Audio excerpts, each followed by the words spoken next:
Прво, фала на Павлина, сакам да се заблагодарам што ми ја даде шансата да можам да предавам. Јас сум Бојан Милевски, трета према четврта на Финки. Моето патешествие со Раст почна лани. Во јазикот навлегов бидејќи не знам, се креваше некоја фама на интернет и викам ајде да видам што е работата. Мене ме интересира такви ниски јазици како C, C++. И многу луѓе викаат дека има бенефити овој јазик. Викам ајде да го испробам. И исто го кажам на сите луѓе, најубав начин да научиш барем програмски јазик како не све у животот е преку пракса.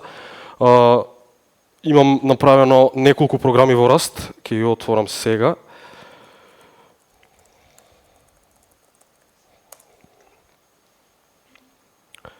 Прво ова ќе ја кажам, се вика GEX, значи Gecko Extensions. Практично целта на оваа програма е преку терминалче вие да можете да се инсталирате плагини на Firefox. Наместо да идете да шкрапате копчиња кога ќе реинсталирате систем, само пишувате една команда, ви се симнуваат сите плагини. Јас сум човек што многу често форматира компјутери, многу ми е корисно, еден чекор поблиску сум до целосна автоматизација на системот кога ќе го форматирам. Програмава, колку и да звучи јако, не е скроз функционална поради тоа што Firefox ми имал тежната работа бајаги.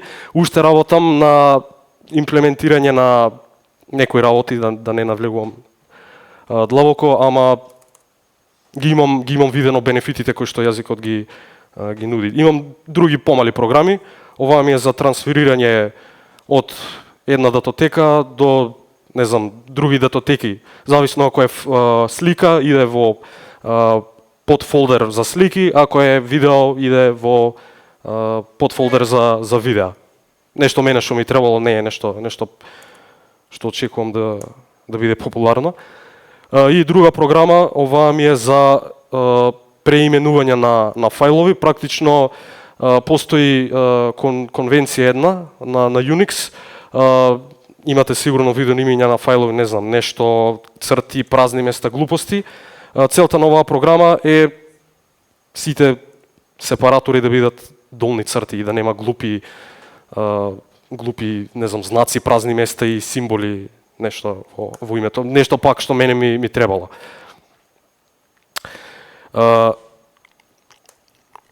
Значи, извори кои што можете да ги најдете за Раст. Прво, мојот мозок. Да. И второ, да се пофалам. Ова е Раст книгата. Се што се наоѓа во книга можете бесплатно да го најдете на овој линк. Ова е официјална книга од Rust Foundation, Rust Team, како и да се нарекуваат, стварно и за тоа е хаос и за тоа ќе спомнам. Бесплатно може да најдете книгата овде на овој линк или да пишете само Rust Book на Google, ќе ви искочи прва. Ова се темите кои што ќе бидат опфатени на презентацијава. Најмногу сакам да се посветам на компилерот, борроw, чекерот, ownership, на енумератори и монади. Овде што се ги тргнав, бидејќи многу информации наеднаш ќе дојдат, ќе ги спомнеме на кратко. Сега, што е Раст? Значи, тоа е некоја си практична замена на C и на C++. Многу од проблемите што се со C и C++ е што одговорноста паѓа на програмерот, тој да менеджира меморијата, што е многу голема одговорност и знаете, ние како луѓе не сме баш многу тука најпаметни, колку и да е, сите ви викаат дека сме, C и C++ се доказ дека не сме. Е така. Значи, тоа е модерен јазик, треба да ги замени овие два јазици, безбеден е, многу ефикасен, многу брз, доверлив, крос-компатибилен, сите тие работи што важат за еден модерен програмски јазик. Распространет е на многу полиња, се користи на терминалот, во embedded, го има и на веб, тоа е преку WASM WebAssembly. И дел од причината зашто Rust има станат толку популарен е ради Wasm. Поради Wasm е WebAssembly, тоа пробува да е некоја замена на JavaScript, мада на крајот на денот не е. Исто, еден од бенефитот на Wasm и на Rust е тоа што може да пишуват и бекенд и фронтенд користејќи го Exam, Rocket или други фреймворки што ги има таму за бекенд, а U за фронтендот. Ако некој сака да го прави тоа слободно, немам ја искуство, нема никогаш да го правам тоа. Што не е Rust? Пред да почнам да објаснувам, сакам да го тргнете од тоа од глава дека тоа е објектно ориентиран јазик и дека е стриктно функциски јазик. Тој позајмува елементи од објектно ориентирано програмирање и од функциската парадигма, ама не е стриктно тоа. Сега нема многу да навлагам во детали за како да инсталирате, само накратко имате, значи на Linux и на macOS можете да симнете Rustup, тоа е програмче кое што ќе ви менаџира Rust инсталацијата на вашиот компјутер, или јас како што преферирам преку вашиот package менеджер. Или тоа apt, brew и милион други што ги има. Сега Windows. Има добри вести, значи можете преку Winget, можете преку WSL, што јас би исто би препорачал, можете едноставно да си симнете Ubuntu, така. И тоа е тоа.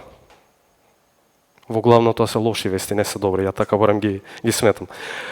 Сега има уште еден начин на инсталација. Тоа е со curl од upstream да си го повлечете и да го пипнете у shell, и ова е практично скрипта која што автоматски ќе ви инсталира Rust на вашиот компјутер. Ова мислам дека е не е добро. Ова значи само за Linux и за macOS, а на Windows повелете. Да навлеземе во како функционира Rust, што е фората позади Rust. Rust ни нуди неколку алатки, ама најглавно кога го користите Cargo и во некои ретки случаи, многу ретки, еве да речеме помалку 1%, Rust компајлерот е тоа. Тоа е за, можеби за embedded, ке ви треба, мада и тие се преку Cargo автоматизирани. Вака се креира еден нов проект, само пишувате Cargo New, името на вашиот проект, влагате у проектот, вака изгледа еден проект, ова се единствените три работи кои што ги има. Го имате main фајлот, и имате Cargo Toml, баш тоа со колегите на пракса денес зборевме. За Cargo Toml е некоја си замена на CMake lists или на make file. И многу поедноставно работи ова у Rust, него ли што работи у C++. Вака изгледа еден Hello World у Rust, апсолутно ништо комплицирано. Функција може да декларирате со F на зборчето. Има една посебна функција у Rust, таа се вика main, како и во C, и во C++, и во ред други јазици. Mainот е entry pointот на целата програма. Ова е, не е ова функција, ова е макро, ќе објасниме макро што е понатаму, ама еве сега чисто за нека биде функција. Ова, ако отидеме на терминал и пишеме cargo run, ќе испечати ова. Еве, имам тука Hello World, пред да почне презентацијава наместив, ќе пишем cargo run, Hello World, може да видите овде. Малку за основите да збориме. Rust е јазик што користи точка запирка, празните места практично немаат значење како во Python што би било. Нема потреба за ова разгранувањата, if, else, match. Нема потреба за загради. Коментари се пишуваат со две црти на една линија, за блок класика, и имате за документација тоа се три црти. Се користи snake case за променливи, за функции, и се користат големи буки за константи. Како се декларира променлива у Rust? Тоа се прави или преку let или преку const. И ова е еден од многу бенефитите кои што Rust ги нуди, тоа е type inference. Не мора вие да се секирате за типот, експлицитно да го назначувате како што е у C, C++, таму сите јазици што се, више ми се смачи да ги кажам. Може експлицитно да декларирате еден тип, малку необично е, ова е вака го прави TypeScript исто, мислам дека. Прво пишувате let, името на променливата, две точки и типот. кој што го сакате. Како што кажав, овој дел не мора да го напишете. Ова е ептен ако сакате вие да си назначите, мада не мора.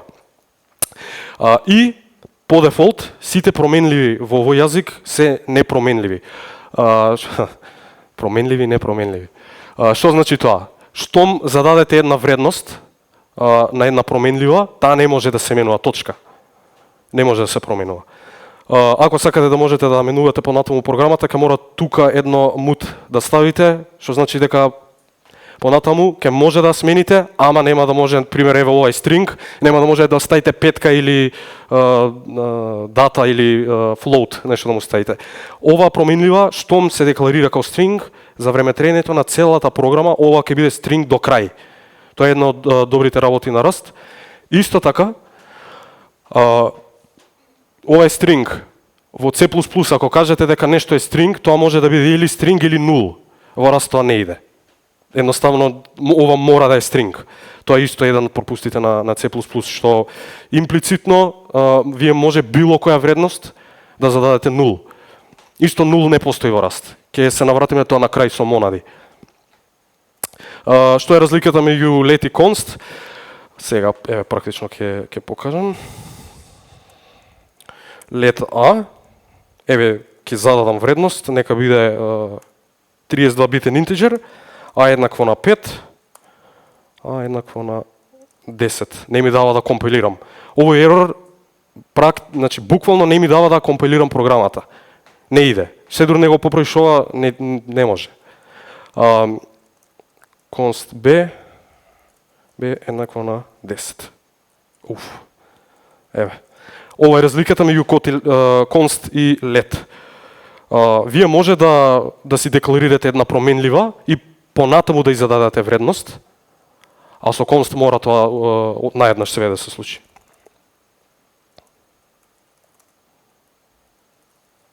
И да, и мора исто типот да му го кажете. Ова жолтиве не се ерори, него линтерот нешто ме замара. И имате за бројки, има од unsigned интеджери од 8 бити до 128 и имате signed интеджери од 8 бити до 128. И сега флоутови, ова ќе биде float, ова ќе биде double, ова се двата возможни типови за децимални бројки. Сега, тука е комплицираниот дел. Во Rust има многу типови за стрингови, ама најчесто се користи прво динамички алоцираниот стринг, потоа се користи string slice, ова не се користи никогаш. Ако почнам да зборам, цела презентација ќе отиде, затоа нема да објаснувам што е string само по себе. Стрингот мора да биде со референца пред него.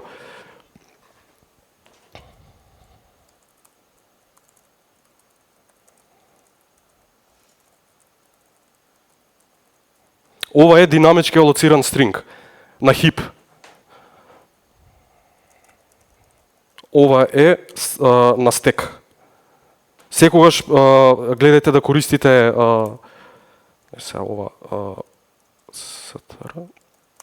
секогаш преферирате да користите string slice наместо capital string. Тоа ми е некое правило кое што со тек на правење на програмата го сатив. Не мора да значи, секако нели некогаш ќе ви треба динамичка алокација на стрингови, ама кога може избегнувајте. Исто ова е динамичка низа, вектор исто како во C++. Истиот случај е тука со ова амперсанд знакот. Многу време ќе треба да навлезам. Така што тоа од презентацијата го тргнав, ама најчесто ќе користите вектор. Значи, бројки, децимални, стрингови и низи. Специфично за Rust е тоа што стринговите поддржуваат се Unicode, не се ASCII и нели како што кажав преска, не може една вредност ако кажете дека интиджер да биде 0. Таа е тоа што ќе ги кажете до крај. Функции. нели како што спомнав, се означуваат со FN. Return type на една функција се означува со стрелката. Веќе направиме една нова функција тука. myfunc и не знам оке враќа i32 и еве. Сега исто јако е у Rust што не мора тука да пишете return, него само може да пишете тоа што сакате да го вратите без точка запирка. Тоа му кажува на компилера дека тука функцијата прави return. Телото на една функција, како што може да гледате со овие големи загради, мислам дека беа големи овие, да. Аргументите на функцијата се со мали загради и ова што го спомнав, не мора да пишувате return my value, него само може my value да пишете. Ако пишам тука нешто, ако пишам тука нешто друго, овде ќе ми бара семиколон, ако пишам семиколон, што значи ова? Така што се под return стейтментот едноставно не иде. И се користи исто scope оператор, тоа понатаму ќе го видиме. Еве макроа, нема да се задржам и на ова многу. Реков дека println е макро. Макроа се обележуваат со извичник. Во Rust има два типа на макроа, јас само декларативните овде ги споменувам. Процедуралните исто како што спомнав со string slice нема да навлегувам, многу време ќе треба. Практично ова макрото во Rust значи дека компилерот пишува код за тебе откако ќе биде искомпилирана програмата, ако ја отворите source кодот, ако го видите пред да биде крајно искомпилирана, вашиот println statement вака ќе изгледа, тука ќе има тело, нема да има три точки. Така што ова е еден добар начин за да му кажете на компилерот да ви заврши многу од работата пешки што инаку вие би требало да завршите. Ова е, па да речам, и главното нешто во Rust, референците.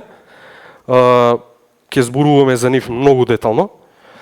И има исто и покажувачи, а покажувачите воопшто не се безвидни во Rust, за да ги користите, барем да ги дереференцирате покажувачите, мора да пишете unsafe block. Има, значи во Rust има принцип дека секоја линија код е безбедна.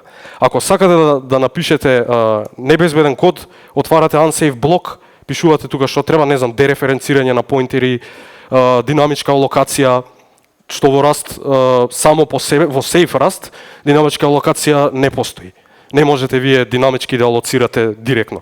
Ако сакате тоа ќе мора да симнете, мислам дека е glibc wrapper и да повикате, како беше, малок и free. И пак тоа е нели све паѓа на терет на програмерот, што нели не икеме.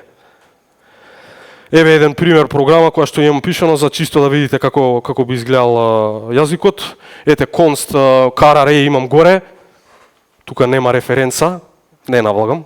И јас се чудев кога ја пишав програмава. Стварно е ова специфичен случај со Rust. Има i32 F64. По дефолт сите децимални броеви се double у C++ double ева. Како што спомнав, не треба овде загради. Еве некоја низа. И овде ја принтаме низото у for loop. Ево ше некој пример. Не знам, некој API URL. Овде името си го земам, ова на другар ми името. Сега забележете овде string slice ова, а ова е динамички алоциран string. Значи, за да го формираме овој динамички алоциран string, прво пишуваме string slice, тоа е ова, и потоа го претвараме во string. Ова ќе има тип string slice. Ова не можеме да го смениме, како што спомнав, мора да ставиме едно мут тука пред променливата, овде ерор ќе ни даде. Ова ова ќе може да го смениме, ама, значи памтете, мора да пазите на динамички алоцираните стрингови и string слайсови. Ајде, тргни се. Така. И на крај, ова ми е пример за да представам дека може да претварате од string во string slice и од string slice во string. Го земам името овде што е и го претворам во string slice. Типот овде му е string slice, експлицитно овде имам назначено дека е string slice, ама не можеме да го менуваме, пошто не е mutable. Еве C++ еквивалентата. Горе-доле истото, истиот принцип. Тоа е API URL-то, ова е string view е еквивалентно на string slice во Rust. Тие што се разбирате од C++ може ќе ви изгледа познато. Исто string view-то може да биде да биде заменет овде со const char pointer, ама као што реков, нели треба да избегнуваме и во C++ да избегнуваме покажувачи. Овде имаме динамички алоциран string,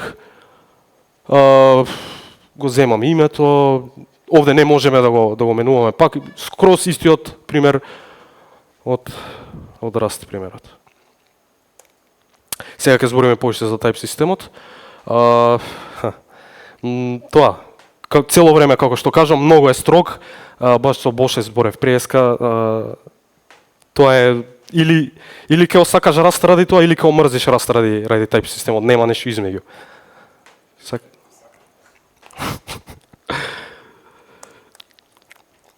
Сакам еден пример само да кажам на брзински. Како се отвараше command prompt. Ова е мојот најомилен јазик, JavaScript. Само едно нешто да видиме. Ајде ви се молам. Ајде. Инаку ова е во сите програмски јазици, малку ви излажав сега, ова е вака во сите програмски јазици, ама JavaScript поради некоја причина одлучува да го каже цел. Така што ова финта беше. Чекај нешто друго. Ајде const еднакво на name. Како некој кој што е у JavaScript нека ми каже како се наоѓа типот на една променлива? Ова е трик прашање. Како се наоѓа типот на една променлива? Како да знаеме? Type of A. Не постојат типови у JavaScript. Тоа беше трик прашањето. Да, не постојат типови у JavaScript. Ова све што се случува е JavaScript погодува за време на runtime. Така што ова е fake info ова. Исто со Боше сега зборевме, TypeScript е само линтер за JavaScript. TypeScript фактички не постои. TypeScript е шизофренички, па да не речам. Така, глеј, вие пишувајте TypeScript, ама на крај тоа пак се транспайлира у JavaScript, така што ако ме прашате мене, јас би направил TypeScript прво тоа, ама второ би направил ова наместо покрај JavaScript во браузерот да биде поддржан и TypeScript исто малце повише да поработам на јазикот. И TypeScript не е совршен. Поправа многу работи, го спречува програмираното од глупости, ама пак има пропусти. Иначе има веќе рантаймови кои што работат директно со TypeScript, како Band, например, директно со TypeScript извршуваат. Стварно? Да. Супер. Сега, не сум сигурен колку тоа е стварно вистински со type checking, на рантайм немаш никаков type safety накаде. Да, тоа го зборам, да. Да. Уште да го поддржа у браузерите. Како што кажав, чекај, што кажав? Типот автоматски се одредува по инициализација. Да, еве практичен пример зашто е многу строг. Овде не го знаеме типот, овде му даваме тип, пробуваме да му зададеме нова вредност, не ќе, прво пошто не е mutable, второ поради тоа што не е исти тип. Еве, дури сум назначил. Еве, ајде. Ајде идеме пак. Лет, ке мора лет А еднакво на 10, А еднакво на name. Нема проблем. Ова си е така expected behavior у JavaScript. Сакаш тоа да го правиме? Додиме на 10. А плюс 10. Ајде вака, чекај, А еднакво на 10. Ме спречува, Божем. Ајде, ајде еднакво на 10. 10. Добро, ајде, а плюс еднакво на 10. Колку ќе би? 1010. Колку? 20. Ајде.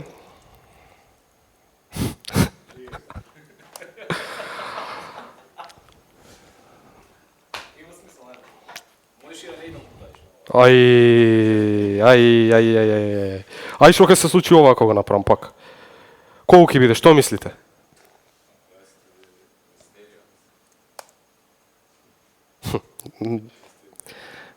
Го гасам ова.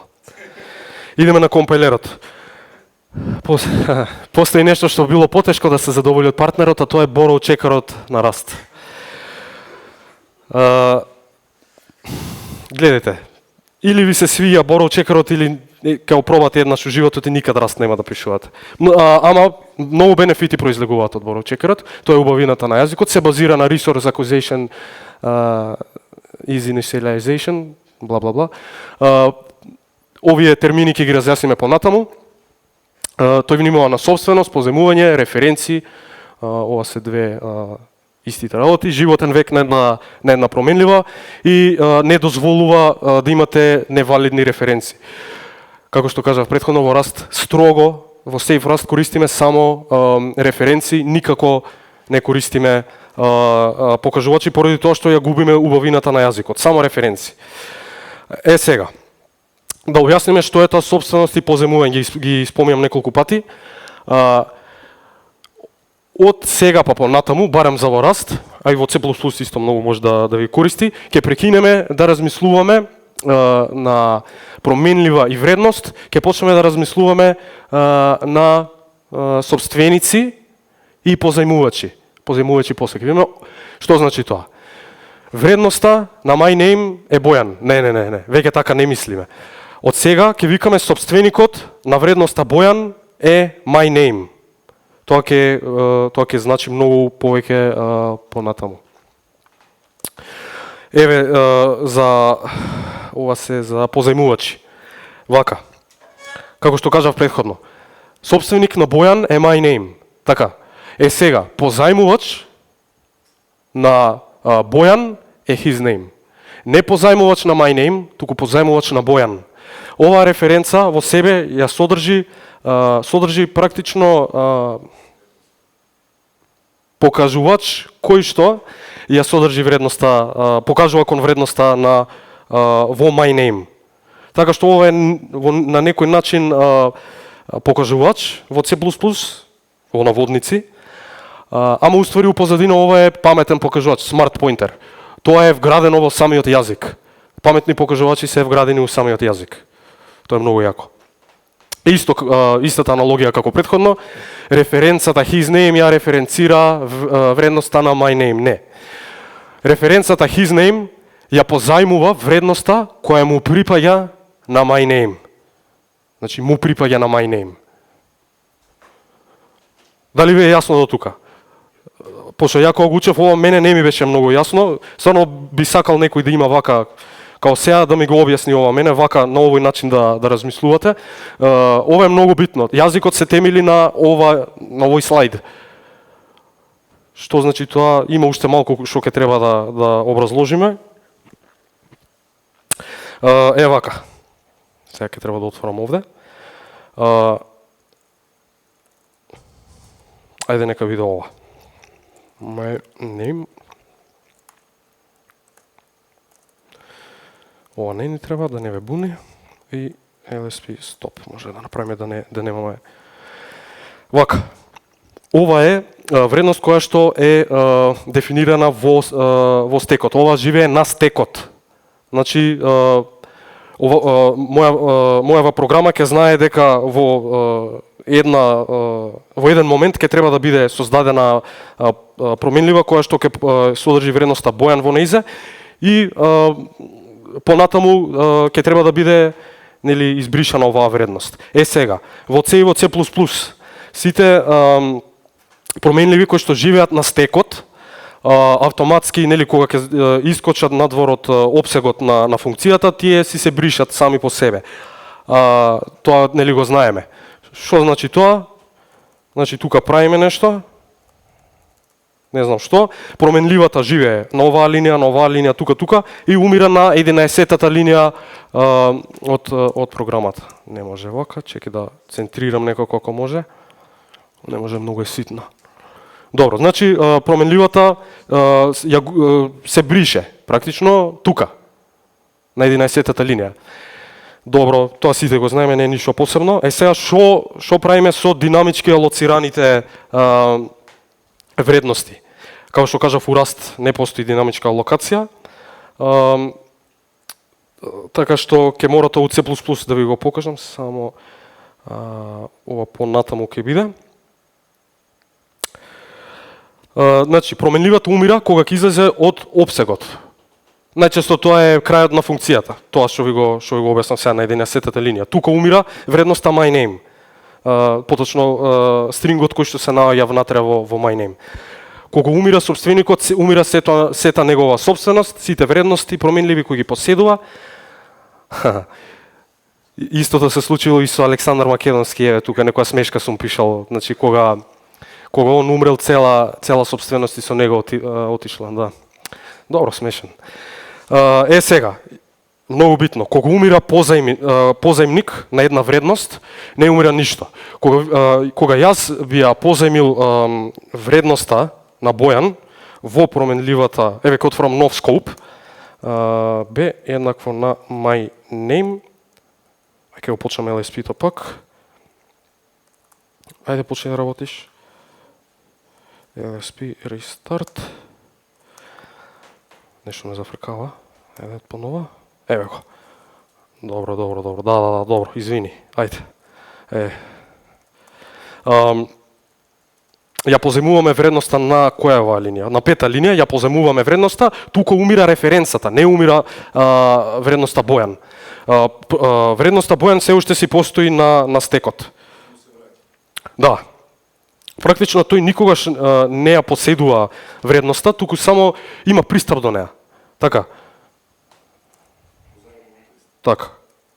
Еве, тука се уште може да си ја користиме променливата без проблем, ама мислам логично овде B нема да сака да работи, пошто не постои B у овој скоп.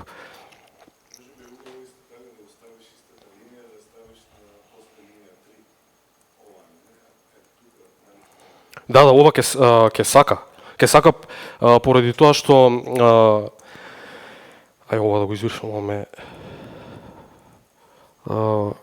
Сака да се работи поради тоа што се уште се наоѓаме во овој скоп. Сега. Не може, зашто не е mutable. Еве. myName еднакво на, не знам. Еве, нема проблем, тоа ќе си работи. Сега. Ајде ќе направиме дроп некој на. Дроп е како free во C. Дроп е многу добро прашање. Ако отвориме дроп е празна функција. Дроп е празна функција, нема ништо во дроп. Што значи тоа? Значи ние праќаме вредноста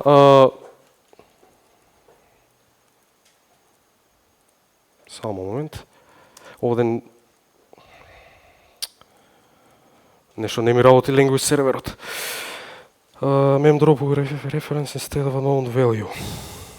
Ево како ќе направиме наша функција myFunc. Зема некоја, што е ова? String. Name, string. И не знам, ќе прави нешто со неа. Знам зашто не ќе. Ево како ќе направиме.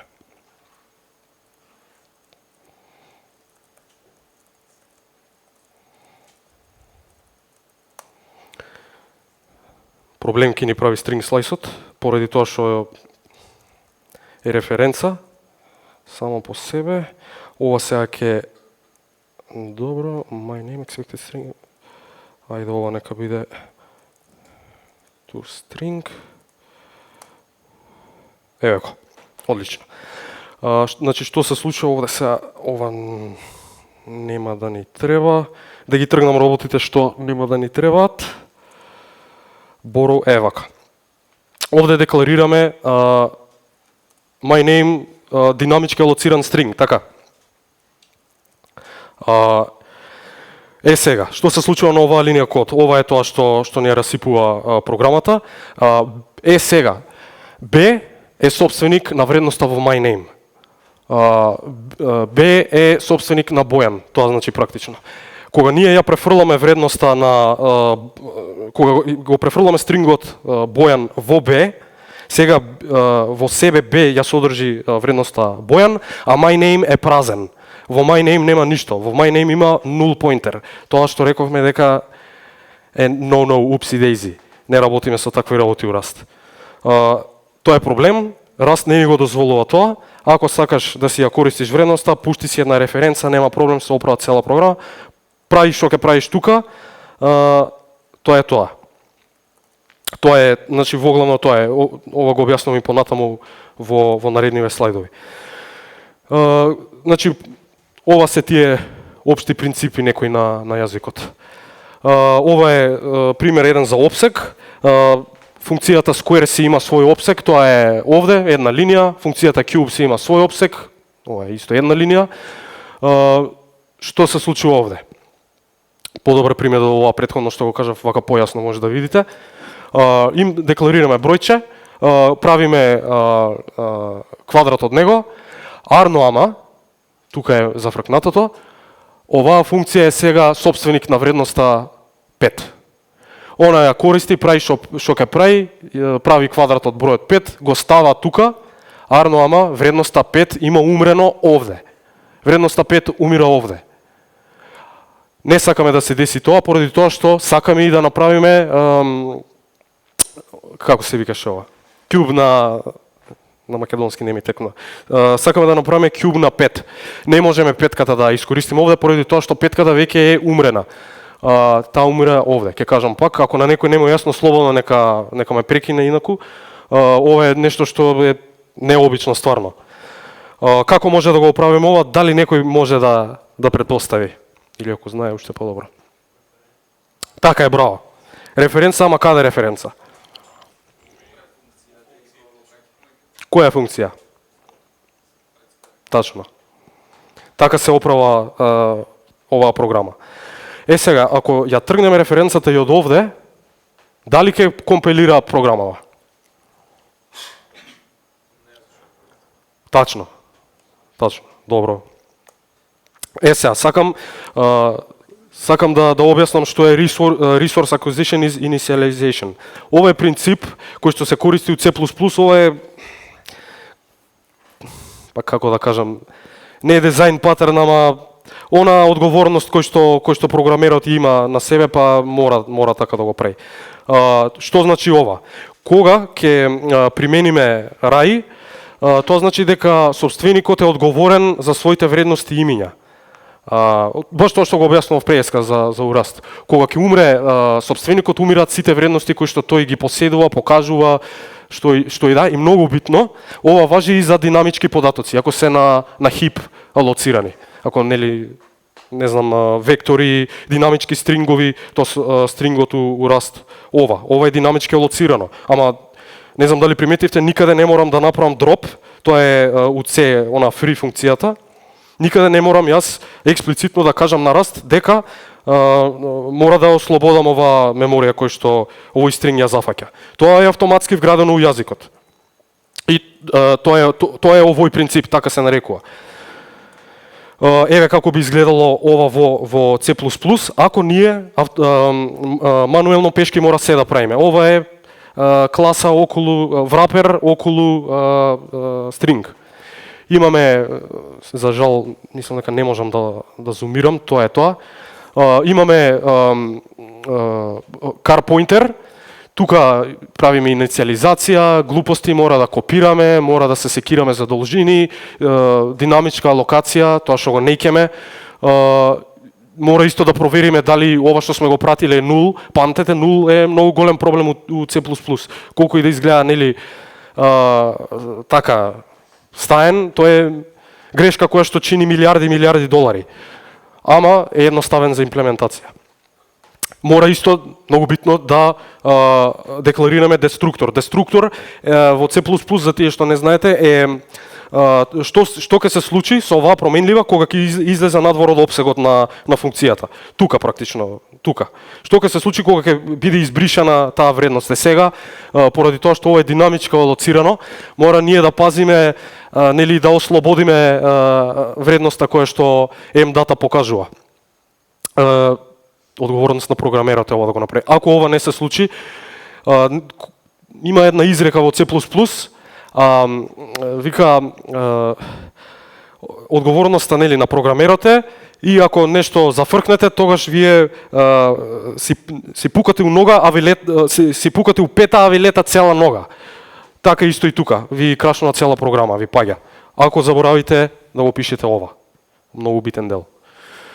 Динамичка меморија стварно е pain in the ass. Ова е тоа што во Rust значи имплементирано е само по себе.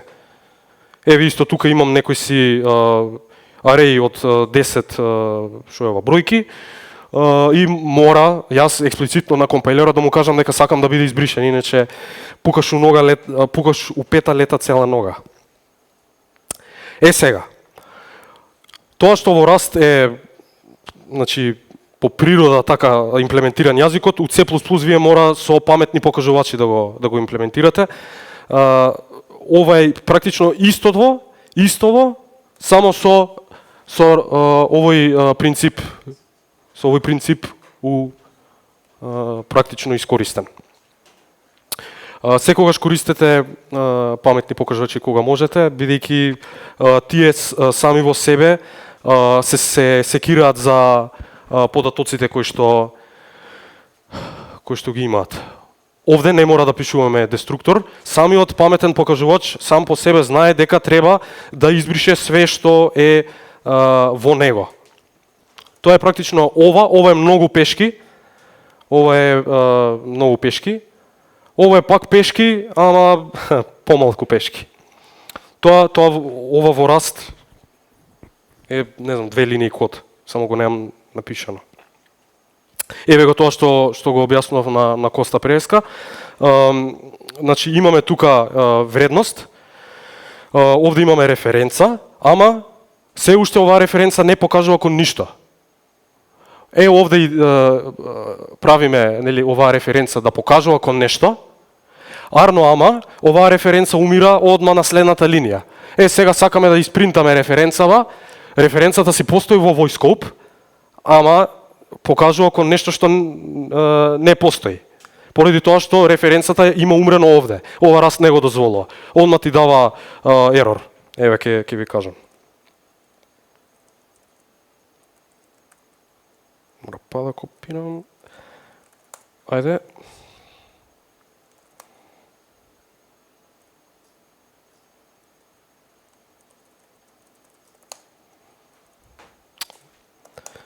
Не знам што е со language server, не требало да...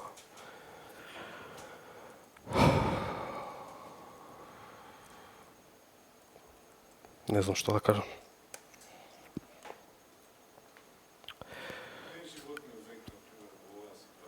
Така, добро?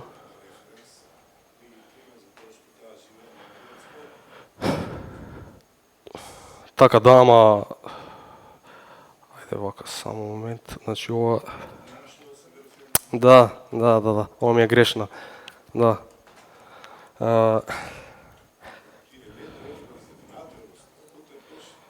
Да, ама поентата ми е мене да покажам дека овде е референцата кога ќе живее во исти скоп, дека нема да важи референцата.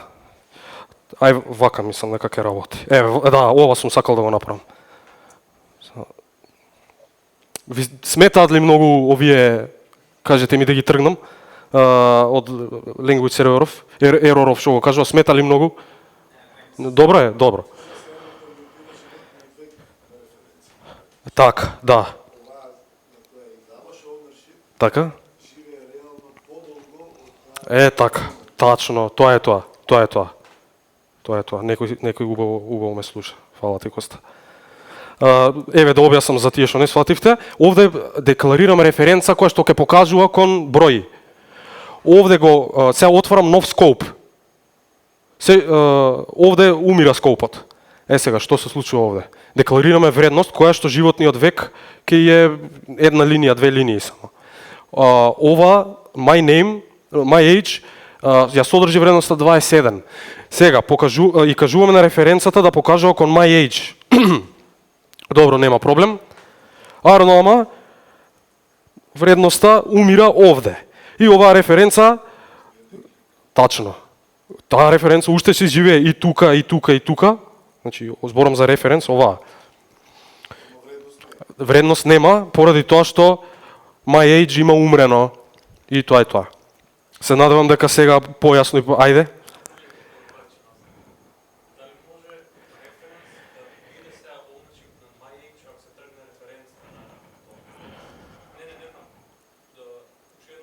Не може поради тоа што експлицитно ја имам кажано дека ова ќе биде референца. Така. Референца е, да. Да. Тогаш ќе мора вака да направиме, ќе си работи све. Копија ќе биде, да, и прилично ефтино е, нели, ова бројки да ги копираш. Еве.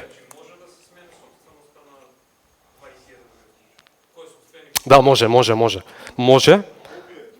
Еве, ќе направиме нова променлива. Еднакво на my age. И сега собственик на 27 ќе биде нема да биде my age веќе. Тоа е тоа. Се надевам дека појасно ти е. Добро. И сега вака, има 3 златни правила, исто овде ќе ги сретнете и глава ви мава цело време, спомнува трите правила, пази ги у книгата. Значи, една вредност може да има еден единствен собственик. Не може, не знам, вредноста Бојан да биде собственик my name, his name, her name. Еден, само my name може да биде. Тоа мислам дека го свативте. Исто, ова е исто специфично е, го немам, мислам дека покриено. Го имам, добро. Вака сега. Нели, рековме дека една вредност може да биде, може да се менува или не. Во еден даден момент може да имате повеќе immutable референци према една вредност или само еден единствен mutable референца. Тоа е за да се спречиме со нели, додека еден чита, некој друг трет да дојде од страна и да почне да пишува у асинхрони таскови. На следниот слайд ова ќе е објаснето. Ова е динамички алоциран стринг, 100 пати ќе го кажам ако треба. Значи, многу има разлика од овој стринг до овој цел стринг. Ајде, уште малце, нејке. Многу голема разлика има. Сега. Тука имаме immutable borrow. Immutable позајмување. Штом сме направиле еднаш веќе позајмување, веќе immutable позајмување, цело време ќе мора да правиме immutable позајмување. Не можеме понатаму у течението на програмата да направиме mutable borrow. Поради тоа што сега практично има read access до name. Нели, он може да има, он гледа што е вредноста внатре во name, ама не може да ја менува. Б пробува да ја земе, да ја поземи вредноста во name, да ја поземи Бојан, ама ќе сака он да ја менува понатаму. Сега добро, ќе ја менуваме, нели, нема проблем, ама кога ќе го повикам ја ќе очекувам дека вредноста ќе биде Бојан, пошто нели ние сме го позајмиле таков како што е. Ама ова, ако би било дозволено у јазикот, ова значи дека ќе можам ја у кој сакам момент да си менувам вредноста овде. Ама чекај, овде јас сум рекол дека не е така, дека јас сакам овде како што е така да си биде. Не може, не ти дозвола тоа раст. Ке се одлучиш или ќе ја менуваш цело време вредноста која што се наоѓа во name, или само ќе имаш read access и ќе гледаш што е вредноста, нели ќе си работиш со вредноста, нема да ја пипаш. Дали ви е јасно ова? Добро. Но ова е едно од трите правила.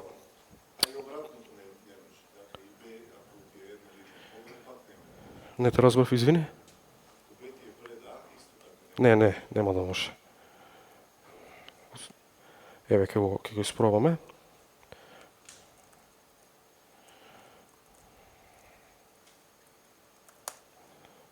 Еве, тука ми го еророт и практично еророт е тука. Значи не може ти да имаш или ќе имаш immutable borrow или ќе има значи вие може колку сакате пати да поземувате immutable. Name, еве овде ќе биде C. Ова е дозволено. Може да имате повеќе референции кон една променлива, ама нема вака се сака, така. Тоа е тоа. Поради тоа што ние очекуваме овде да покажа кон псевдоконстантна вредност. Ако не ви е јасно, слободно кажете. Ова е многу битен концепт. После дома кога ќе дојдете, сакам да почнете да куцате раст, не да што збореше овој. Слободно. Добро? Да. Сега. Let A еднакво на name. Неќе. Затоа што веќе сум ја позаимил и ќе се менува. Ето. Да. Па тоа е конвенција од C++, иначе позаимување, да. Сега ќе збориме малку за структури. Прилично едноставни се структурите. Нема класи во Rust, нема како се викаш у TypeScript? Type ли? Како беше? Ајде, TypeScript, помогнете ми. Не, интерфейс има, после тоа ќе зборим тоа. Многу има за зборење, ама за сад време валја ќе стигнеме. Значи, поентата ми е дека не постојат класи, не постојат типови, не постојат, не знам што таму, постои една единствена структура која што може да групирате податоци, тоа се вика struct. Што значи ова pub? Прво да кажам, тоа значи дека надвор од овој файл вие ќе може да имате пристап до name, ќе може да имате пристап до age, нема да имате пристап до ID, нема да имате пристап до number. Ова е као public и private во C++. Еве како се декларира, инициализира една променлива во една структура во Rust. Мора да пишете името на променливата, после да ја дадете вредност на променливата. Сега тука ми фали, овде ми фали точка toString, мислам дека нема да сака да искомпилира оваа програма. Ајде да не го копирам, прост пример е. Сега, добро, како може за оваа структура да имаме функции, пошто нели ние сакаме да си работиме со структурата со функции, да ни обработува работи, абстракција да си создадеме некоја. Ова е малку необичен начин за користење на функции. Оваа функција new е прикачена на myData. Сега што значи тоа? Во C++ класата нели си има свои функции, свои променливи. Во Rust структурата си има променливи и може вие да прикачувате функции на таа структура. Многу работи кажав, дали ме свативте? Пошто ова стварно не е нејасно. Сега. Практично ова значи дека исто може new да го користите како што би користеле една обична функција во C++, мада, еве овде доле као што гледате, го користиме тој две точки scope оператор, не користиме точка овде, поради тоа што ова значи дека сакам да правам така нешто ќе му дае, да, као статичка функција ќе му дае, така нешто, да. Овде му ги давам сите тие вредности, име, ајде бе тргни се. Име, години, ID, бројки некој таму. Многу едноставно. Ова зборче self, тоа е, нели ви реков дека стрелката го кажува return type-от, па Rust е доволно паметен да знае кај се наоѓа оваа функција, знае дека се наоѓа у myData. Оваа функција ја користиме, овде имам грешка направено, овде треба да ми бидат сите променливи, мада не е битно, ајде. Ова е return type-от. Практично ова кога ќе се искомпилира Rust ќе каже дека ова е return type-от myData. Така што ние многу, ако сакаме да го смениме името на структурата, многу едноставно доаѓаме тука, го менуваме ова, не мора да се секираме за return type-от. Што не би било случајот од C++, пример, нели, мора да секаде кај што е името на класата, ќе мора да идеме и да менуваме return type-от. Тоа е self. Има уште едно self, тоа е со мала буква, ќе го објаснам. Еве тука зборам за тоа. Ова се тие нели impl функции. Како што кажав, значи овде имам пропуск направено, треба да бидат сите вредности овде треба да бидат, не треба да бидат овде. Мада ова го правив у 2 сат са вајле. Така што ќе ми простите. Еве ова што го зборев, ево е сега. Ова е self со мало с, има многу голема разлика.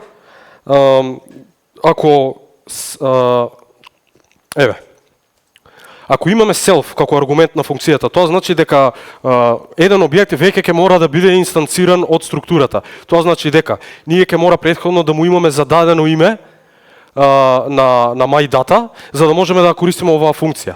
И оваа функција ќе се пристапи со точка. Ова ќе биде, не знам, myData.getName. За разлика од new функцијата, овде добро ми е напишана, new функцијата мора со две точки да пристапиме до неа.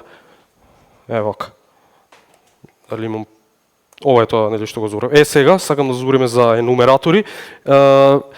Покрај borrow чекерот и type safety и сите тие работи што ги има, енумератори се второ, трето најдобро нешто што Rust ги нуди и стварно нема вакво нешто у другите програмски јазици. Нели, енумератор не е ништо повеќе од обична бројка у позадина. Кога ќе се искомпилира ова, ова ќе биде 0, ова ќе биде 1, ова ќе биде 2. Ништо не значи ова, само имам дадено пример како би изгледало користење на енумератори во Rust. Сега, зашто викам дека се многу добри? Енумератори во Rust можат да држат вредности и можат да имаат прикачени функции со нив. Тоа нешто што мислам дека не може у C++, мада овие нови верзии нешто прават, не ги следаме енумератори у C++. Еве овде објаснувам што значи тоа, еве и некој пример овде, ќе поминеме. Тие се многу се ефикасни, не зафаќаат воопшто меморија, практично тие не ни постојат во јазикот, за време на runtime, извинете, не постојат, не зафаќаат меморија, не значат ништо, тие се само на програмерот да му кажат дека некој тип е од некоја вредност на енумераторот. Исто како C и C++, еден енумератор може да биде само еден вид од подтиповите. Овде не може да направиме circle да биде од тип circle и од rectangle и од triangle. Значи мора да е еден тип само.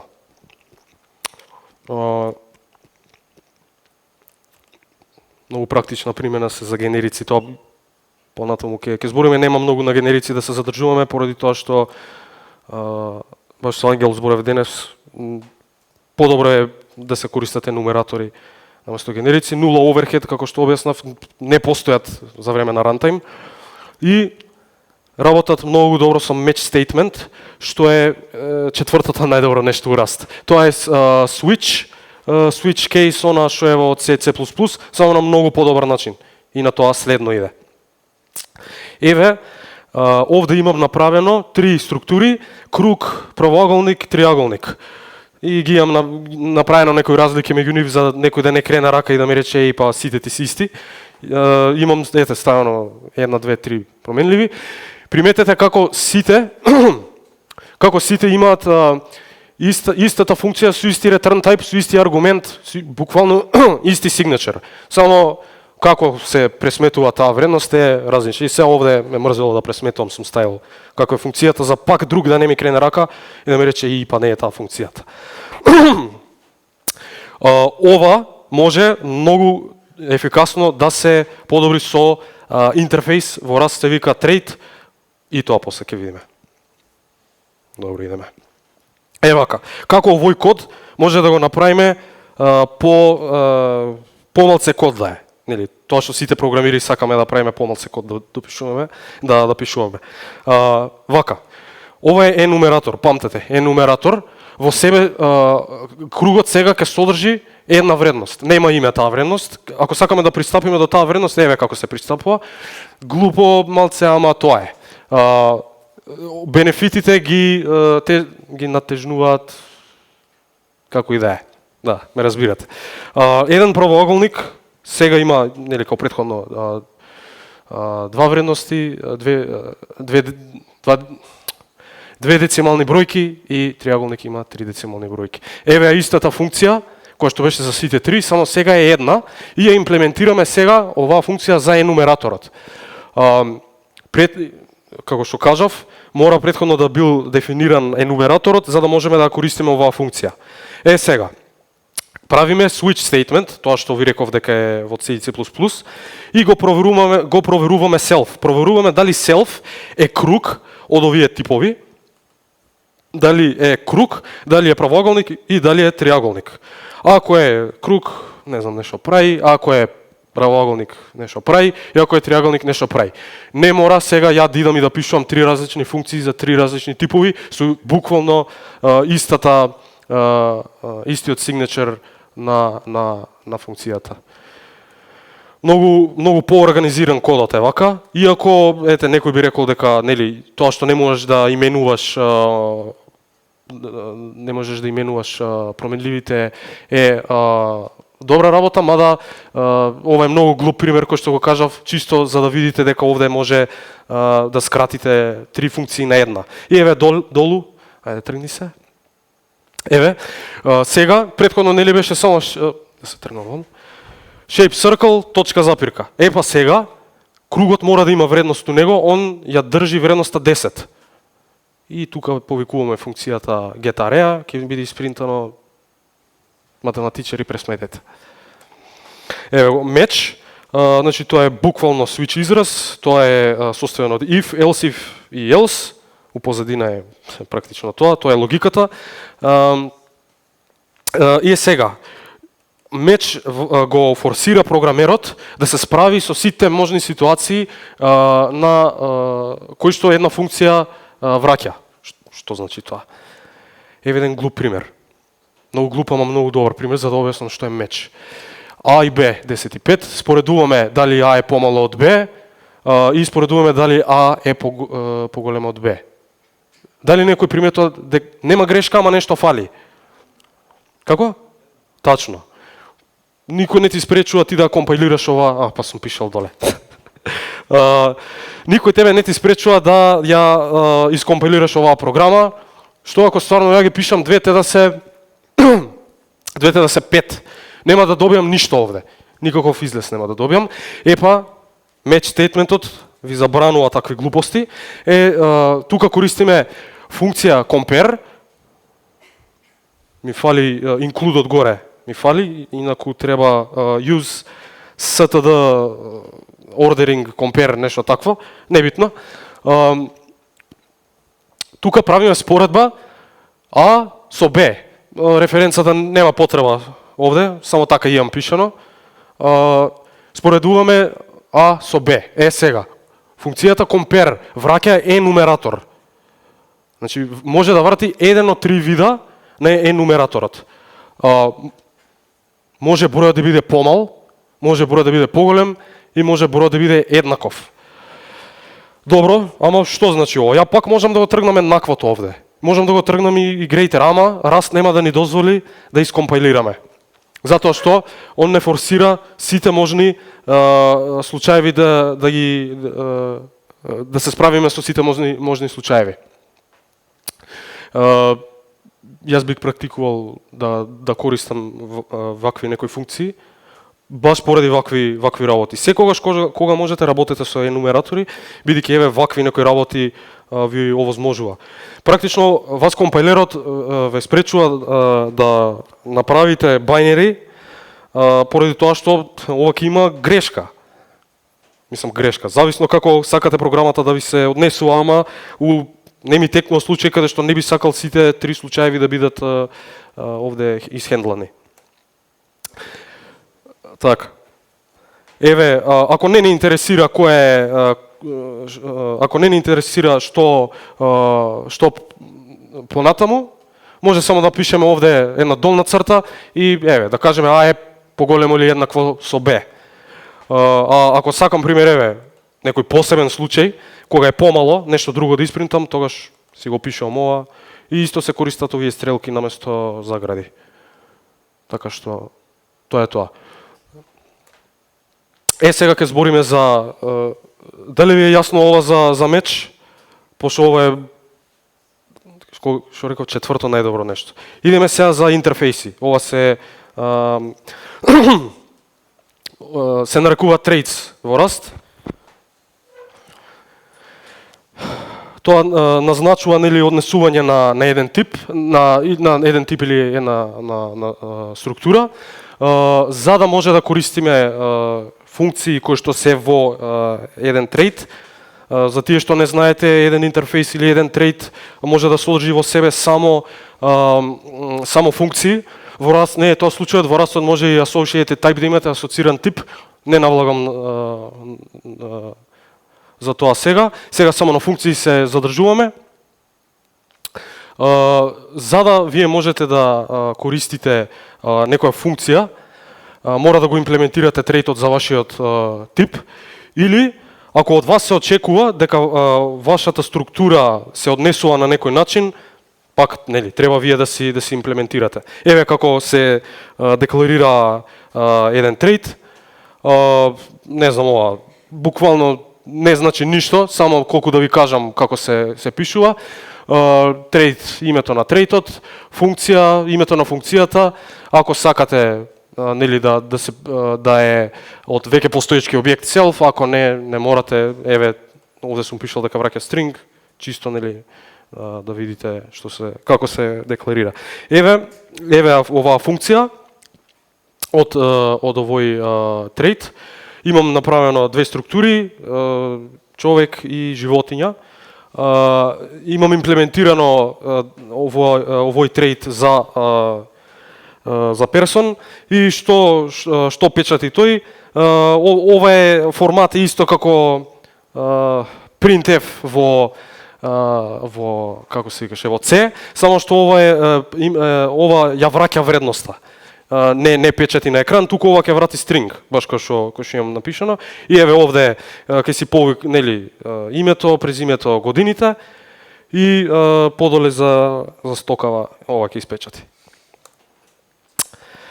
Еве сега тука правам некоја нова функција. Оваа функција си живее сама по себе, не е зависна од ништо друго, така си постои функцијава.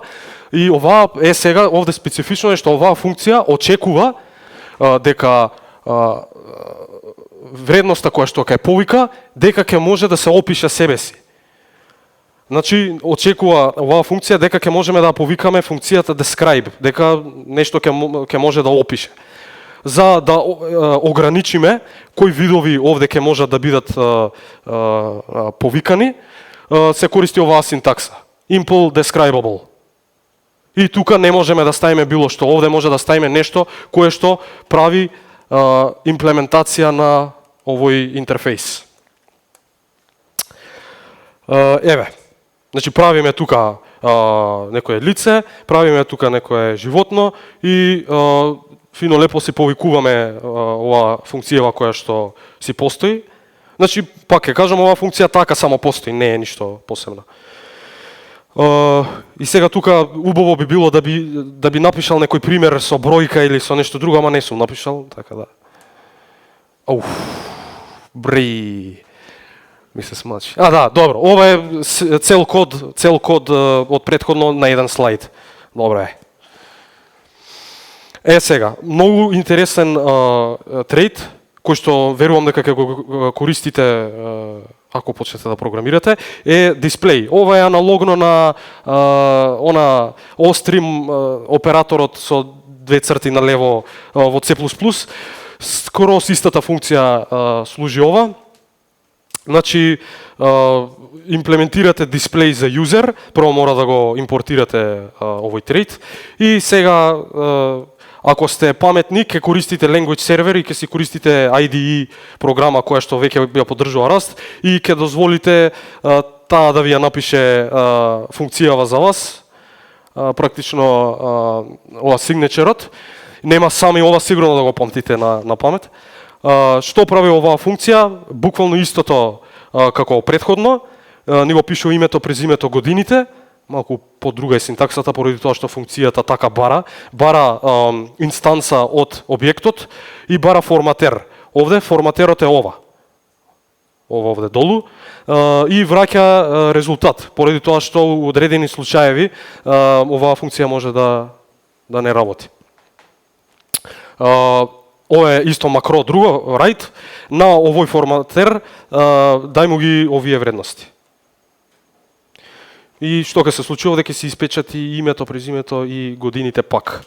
Ама, разликата тука е што ние не мора да повикуваме никаква функција, туку println си знае, ако имаме веќе имплементирано дисплеј за нашата структура, дека у позадина ќе си ја повика оваа FOMAT функција и си се печати ова. Си се печати ова внатре во write-от. Тука ова е практичен пример за користење на трейтови. Практично, пошто ова не е практично. Претходно, што ми се смачи. Еве. Овде мора да повикаме describe функција, овде не мора. Еве C++ еквивалента, тоа што го зборев со острим операторот, тука мора да правиме friend, па мора да го пратиме острим објектот, личноста да пратиме, глупости на C++, Бог да чува, не знам. Не е и C++ идеален, ама тоа е што е. Еве. Ова, тие што се на финки, на објектно ориентирано програмирање го имаме учено. Сигурно го знаете. Сега ќе збориме малку за generics. Генерици се користат кога не знаеме еден тип што може да биде. Специфично за генерици е што штом кажеме дека ќе биде еден тип, пак нели ќе си остане тој тип. Во вектор, ако кажеме дека ќе биде од стрингови, само стрингови може да ставаме, не може да ставаме string slice или број или било што. Овде за бројки имаме некој вектор.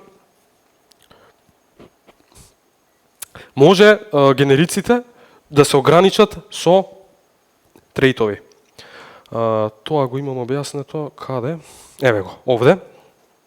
Што значи тоа? Овде сакам се што имплементира интерфејс трейт, и почнав и ја со JavaScript зборови. Све што имплементира трейт number ќе може да биде ставено внатре во оваа структура. Инаку не иде. Не може овде нема да може string да ставиме на местото на T. Еве еден пример како би изгледал една структура која што поддржува генерици. Имаме име, имаме бројка и имаме некоја вредност која што може да биде било што. Еве, имам тука, не знам, ставено моето име, имам ставено колку години имам, од кај сум. За другата личност имам ставено име, имам години ставено, имам број телефонски ставено. Немој да звоните фејке. И имам ставено овде ова, децимален број. Значи, на местото на инфо, поентата ми е да ви кажам дека што било може да биде. Сега, ако сакаме да ограничиме еден генерик, тука имам направено трейт, кој што наследува од овие работи, не е битно сега практично, ова е само за компилерот да биде задоволен, што значи ова, не е битно. И сега и овој трейт нема тело. Ништо, нема функција во овој трейт, само сакаме да кажеме дека одредени структури или типови ќе се однесуваат number, ќе имаат однесување на number. Практично ова за што сакам можам да го имплементирам, како што може да видите нема тело, нема што. Само му кажам на компилерот дека сакам овие податочни типови да се однесуваат како number. Тука сега означуваме дека ова што ќе биде ставено тука мора да биде број. Ако сакам, можам да додадам тука impl number for децимален број. Тука ќе може и децимален број да ставиме. Не мора само unsigned овие што се интеджери да бидат. Можеме да ставиме да биде size t, може да ставиме и signed интеджери. Може и string да ставиме ако сакаме, мада тогаш зашто би го нарекле trait number. Ограничуваме. Не може било што да ставиме овде. Бри, вако нешто немам видено. Какав број. Овде, еве, имаме U8, имаме U32 на местото на number и овде имаме U128 што не ни знаев дека постои. Прв пат гледам некој да користи, јас, и нема да го користи тоа. Дали ви е јасно што е ограничување на генерици? Ова на финки што се тие го има учено. Ова е најтешкиот дел од презентацијата, ќе ми треба ова време. Што е монад? Ова е нешто Haskell Кари што го има измислено. Многу користени се во Haskell програмскиот јазик и практично монади се начин за справување со грешки. Наместо да користиме try catch блокови, грдо, како во JavaScript, како во C++, зашто мора само нив да ги вреѓам, не знам. Ама ете, така се погодило. Монади се енумератори кои што ни дозволуваат да се справуваме со грешки. Тоа е во контекстот на програмскиот јазик. Инаку монади се некои си математички вредности таму што знам што се, ама стварно не знам да ја објаснам. Има баш една изрека на едно YouTube видео, мене ми е баш смешна. Штом научиш што се монади, ја губи способноста да објасниш што представуваат, исто како јас сега. Прашај ме теоретска дефиниција да ти кажам што е монад, нема шанси. И еве една исто, не знам, на Reddit си ги пишуваат ова браќата. Monads are just monoids in the category of endofunctors. What's the problem? Као нели знаеш што е монад? Имаат комплекси тие Haskell програмерите. Како што кажав, немаме нул вредности во Rust, така тоа е проблем. Сакаме пак да и кажеме на програмата дека едноставно не можам да ти дадам вредност. Не можам ни, ете, например, ако имам нула денари, нула пари, што и да е, некогаш е подобро да воопшто да не ја дадете таа нула, него ли да дадете таа нула, пошто не знам, може ке делите со нула, може ке множите по нула, проблем излага. Едноставно не можам да ти дадам вредност. Не можам. Rust нуди два типа на монади, имате option, имате result. Ова е, ви изложав, ова е најдоброто нешто за Rust. Ова е најдоброто нешто за Rust, овие две работи и памтете, ова не се структури, ова се енумератори. Во себе, тие се генерички енумератори. Во себе содржат тип T. А резултат дополнително има информации за грешката. Option се користи за непостоечки вредности, у наводници. Сега така, сватете го понатаму ќе ви објаснам што подетално значи. А result е замена практична за try catch. Сега, за да може да вие да извадите вредноста, ако постои вредност, збориме, има ли некоја кутија туку у близина, Боше? Па било колку голема. Многу би ми помогнало. Извини, заборев ова да ти го кажам преска. Time out. Па не.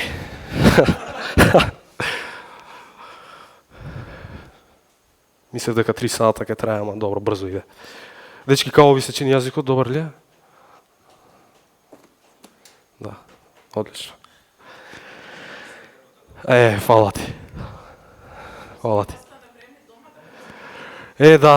Да, одлично. Тоа ми беше поентата. Боше, фала ти. Опа. И Боше, чекај маце. Топ, има некој лист овде. Чекај. Сликичка. Одлично, слика од тебе. Одлично. Добро. Подобро не можеше. Ке ми треба кутија за да ви објаснам што се овие типови. Еве, на следниот слайд баш имам кутија една и имам еден лист. Зашто? Ова го објаснив добро. Значи, тоа е практична замена, drop-in replacement за null pointer, ама не е null pointer, такво нешто не постои. Не постои. Option типот, option енумераторот може да биде еден од два типови. Може да содржи нешто или може да содржи ништо. Значи, нешто и во себе да содржи вредноста или едноставно ништо да е. Корисни се кога сакаме да нема вредност. Еве како се декларираат, ова е подолгиот начин, вака нема да пишувате. Значи, имаме пари, ова значи дека може ќе имаме пари, ама може ќе немаме пари. Исто па има пари овде. Има пари. Има. Ова е подолгиот начин за пишување. Вака се пишува ако немаме пари. Вака се пишува ако имаме пари. Ова не го објаснив исто, ова е чисто да си ги делите нулите. Пошто ако изнаредите нули нема да знаете колку ова е милионче. Штета, нема. Ова е пократкиот начин како ќе ги пишувате овие работи, вака нема да ги пишувате. Мани немаме, мани имаме. Еве, практичен пример, имаме низа една од 3 бројки и ја му викам сега на раз дај ми ја 10-та бројка на 10-тиот индекс. Не постои. Внатре во нум. Ова ќе го напишам у код затоа што мислам дека подобро ќе биде.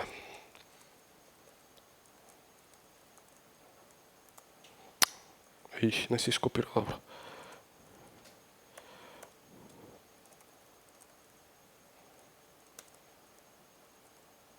Нешто неќе.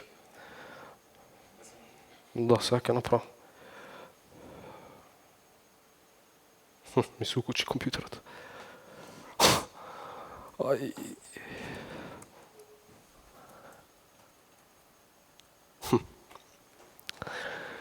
Епа.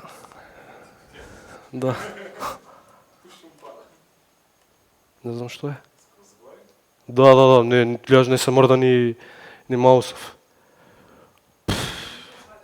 Мом?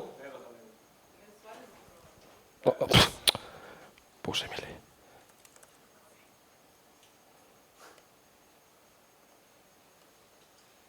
Ајде сега, еве ти, ај сега само. Така, сега сака. Да, овде сум заборел. Така. Еве и ќе уклучам ова inlay hints, да видите што се случува. Значи, користиме тука вектор. Овој вектор е деклариран преку макро. Ова е исто ако пишете вака. Vec new 1 2 3 нешто вака мислам дека идеш или вектор from нешто така. Ова го користам поедноставно. Векторот бројки. Сега. Векторот сам во себе има функција get, која што ни дозволува да пристапиме до одреден индекс. Ја му имам даден индекс кој што не постои. 10-ти елемент, тука немаме 10-ти елемент. Расте многу паметен, ни дава option. Еве го векторот, во него имаме 3 бројки. Ја му викам, сега дај ми го 10-тиот индекс. Он ми вика, нати го. Еве го, 10-тиот индекс, ова е кутијата. Сега, прво што правиме? Прво проверуваме дали во кутијата има нешто. Дали има нешто. Ако има нешто, го вадиме тоа нешто од кутијата. Еве го, тука е. Ако немаме ништо во кутијата, нема ништо фино лепо, нема што да извадиме од кутијата. Така. Тоа е тоа. Ова е option. Многу добар пример ова на екран што гледате. Прво проверуваме дали постои таква вредност внатре во векторот. Па ја вадиме вредноста преку повикување на функцијата unwrap. Ако не, така, тука сепак мислам дека може да се повика, не може, unwrap може да се повика, ама тука ќе крашне програмата, ќе испаничи. Така што не е безбедно тука да повикувате unwrap. Unwrap е многу корисна функција, ама ако еве во овој случај пишете num.unwrap, ќе ви умре програмата, буквално. Не постои таа вредност. Еве ќе искомпилирам да видите што ќе се случи. Rust project. Еве, програмата ми направи пеник. Поради тоа што ја пробувам да извадам вредност која што не постои. Предходно да можам да ја проверам вредноста, нели? Ако тука пишам, не знам, еве 0, ќе работи у двата случаеви. Еве го бројот. Така што многу корисен начин за да се справувате со грешки. Ова е едниот начин, другиот начин сега ќе го поминеме. Вака, синтаксата овде е само различна. Може пред да значи проверувате дали има вредност внатре во нам. Вака се пишува тоа. Вредноста од сега па понатаму ќе биде n, за да не правиме unwrap, поради тоа што нели видовте не безбедно е. И само тука ја принтаме вредноста на екран. Има уште еден начин како може да провериме дали е нешто или ништо со меч. И секогаш вака треба да преферирате поради тоа што компајлерот ќе ви каже ако сте заборавиле некоја вредност да проверите. Овде ова е вредноста која што би се наоѓала внатре во бројчево ако постои. Значи тука правиме match num, match against ова, match against ова. Ако е ова, тогаш извади ја вредноста и испечати ја. Ова е вредноста внатре која што би се наоѓала. Ако не, нема ништо. Ова е најбезбедното од сите три. Мислам и ова е, ама многу е експлицитно е многу, а ова е баш онака, нели, провидно се гледа убаво, секогаш преферирате ова да го користите. Следно е резулт. Ова го користам ја практично секаде низ моите функции. Option користам многу ретко ептен у специфични случаи како ова пример некад. Ама најмногу користам result баш поради тоа што е кажав е замена за try catch. Резултатот во себе може да содржи информации за типот, самиот тип, или може да содржи информации за грешката. Резултатот секогаш содржи нешто во себе си, за разлика од опшенот кој што има во себе нешто кој што содржи нешто или ништо. Опа, овде имам некело да бидне овде. Еве ги двата типови. Само момент.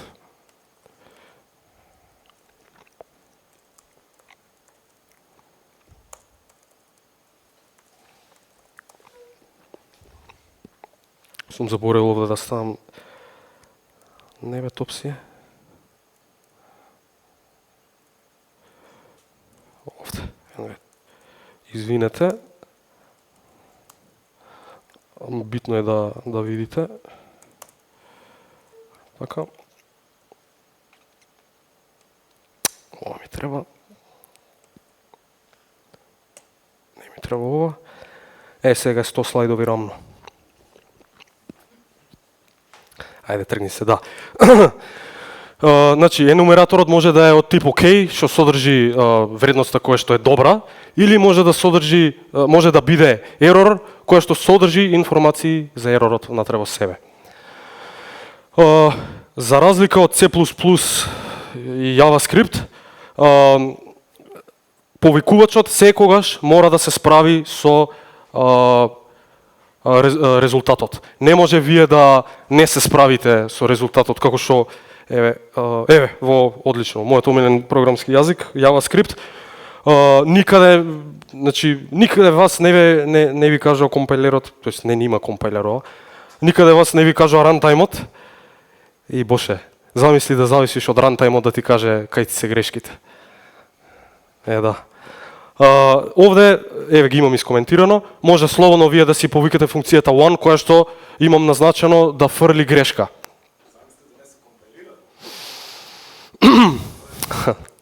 Подобро да не се компилира, така? Тачно. Овде си ја повикам функцијата 2, ама функцијата 2 ја повика функцијата 1, која што фрла грешка и тука експлодира програмата. Никаде мене JavaScript не ме спречува тоа ја да морам овде да се справам со грешката. И ова секако нема да биде испринтано. Вака. Сега да најдам,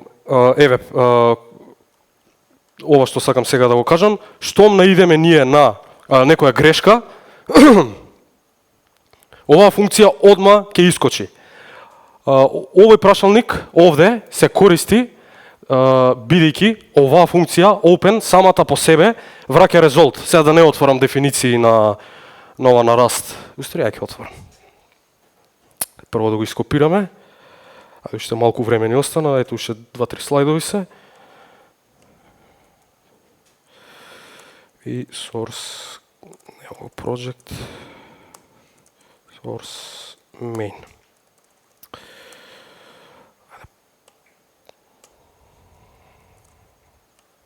Добро. Така. Сега ќе одиме во дефиницијата на функцијата open, која што ја земаме од овде. Идеме да видиме што е дефиницијата. Еве, враќа некој резулт. Сега овде немаме поради тоа што овде мислам дека генеричка, они си имаат ставено од standard library имплементацијата има ето да си биде едно исто цело време за сите функции кои што се наоѓаат во овој модул FS за файл системот. Оваа функција фрла грешка. Ние може да се справиме со грешката тука или едноставно може само да фрлиме грешката па да се секираме повикувачот овој да се справи со таа грешка. Тоа зависи од нас по потреба. Штом наидеме на грешка, ако го имаме прашалникот овде, таа грешка одма се фрла и надолу ова ништо нема да биде повикано. Така што, кога ние би повикале оваа функција read file content и кога би го дале паthот, ако не постои овој файл, секако оваа функција ќе фрли грешка, добро, не можеме ние да продолжиме со читање на файлот и што има во файлот, без ние ако не постои веќе претходно ова файлот. Значи, што практично со оваа функција сакаме да отвориме файл, да прочитаме што има у него и да го ставиме тој стринг натре во result, во рез променливата. Ако не постои овој path, фрла грешка. И тука ние се справуваме со таа грешка. Еве го истиот патерн како на option што беше, со some и со none. Па сега овде имаме content и имаме некој си error кој што во себе содржи информации за еророт. Еве баш ќе искомпилирам програмата, не постои овој файл и баш да видиме што ќе се деси. Не ми треба ова. Cargo run. Еве го еророт ми вика дека не постои тој файл. И ова надолу ништо не се извршува и се извршува овој арм од match стейтментот. А у случај ако би постоел овој файл, еве сега ќе го креирам за практично да видиме што би се случило, пак ќе се отвори ова, го стиснав погрешка. Touch, како му беше името? File.txt. Идеме да му пишеме нешто. Добро. Еве го. Сега успешно не го има прочитано фајлот, нема ерор, зашто си постои фајлот, има у него содржина, ни ја принта на екран. Ако ние сакаме, може и тука да се справиме со еророт, тоа нели ќе го направиме match, ќе го тргнеме ова, match file open и сега тука ќе ни бара fill match arms и ние тука ќе мора да се справиме со еророт. Не знам, тука може да направиме, ако е некој ерор, да се креира фајлот тогаш. File create нешто, како и да е. Да го креираме фајлот и понатаму ова ќе се изврши. Сега кога ќе го креираме фајлот, пак може да имаме некој ерор, поради тоа што веќе може постои и тука пак ќе треба ние да се справуваме со грешка, ама сето тоа може да биде поедноставено со користење на овој еден прашалник, кој што практично е ова долу. Ако ова значи, ако постои вредност, продолжи си надолу, ако не постои вредност, излези од функцијата и кажи дека има грешка. Ова е, како што кажав, практично е try catch, само што е баш вградено во јазикот и ги користи предностите раст кој што ви ги нуди енумератори. Ова е буквално енумератор, не е структура, ова е енумератор кој што во себе, кој што може да биде или окей или ерор, содржат некои си работи во себе, што значи дека раст баш ги користи оние алатки кои што му се зададени на него од самиот јазик. Не користи посебна синтакса како try или catch да измислувам нови елементи на јазикот за да морам да се справам со грешки. На некој му текнало попаметно. Тоа е тоа. Сега друго што сакав да покриеме на оваа презентација беа асинхрони функции, анонимни функции и животен век, ама животен век, ако почнам да зборам, стварно за цел живот ке треба, разбирате. Можам накратко да ви кажам како изгледаат асинхрони функции, анонимни функции. Со тоа што ќе отидам на мојава програма. Еве.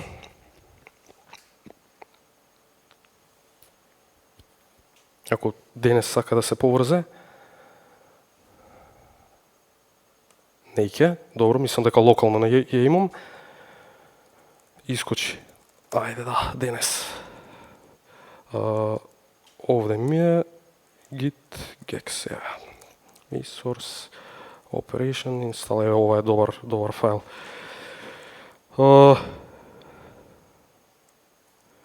Еве како би се декларирала една асинхрона функција, малку време му треба на ова долу language serverов да почне syntax highlighting и глупости, ќе почекаме малце.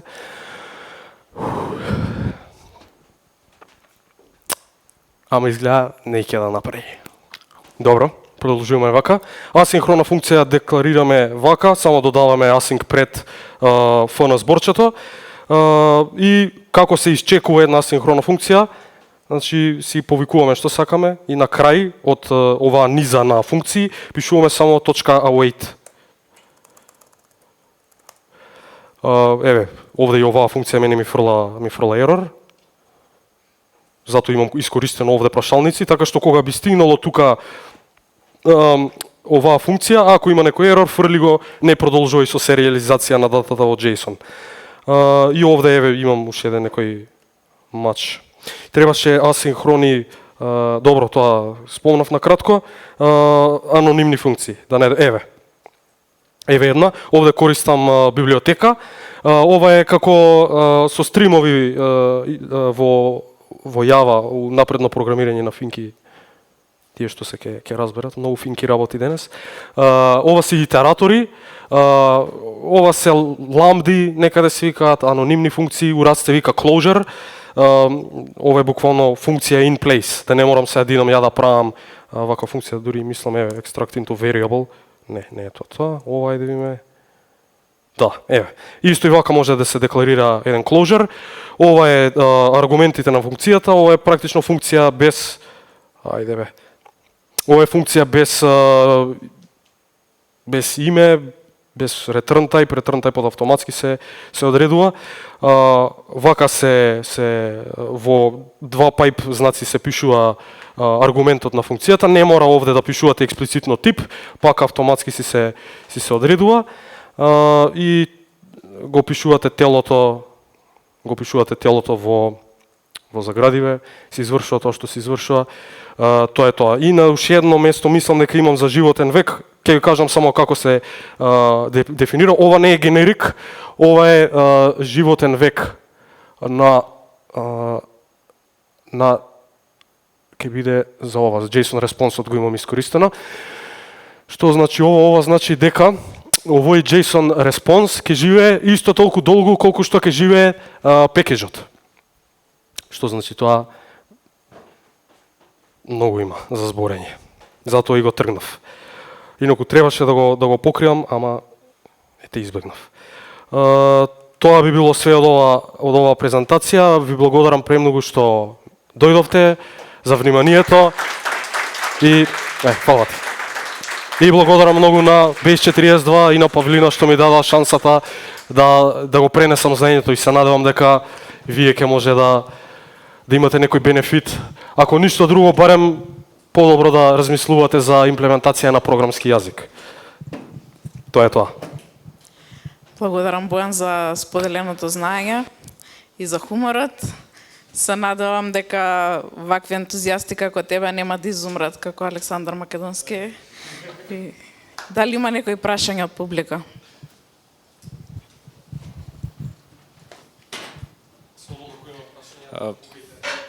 Стави го микрофон.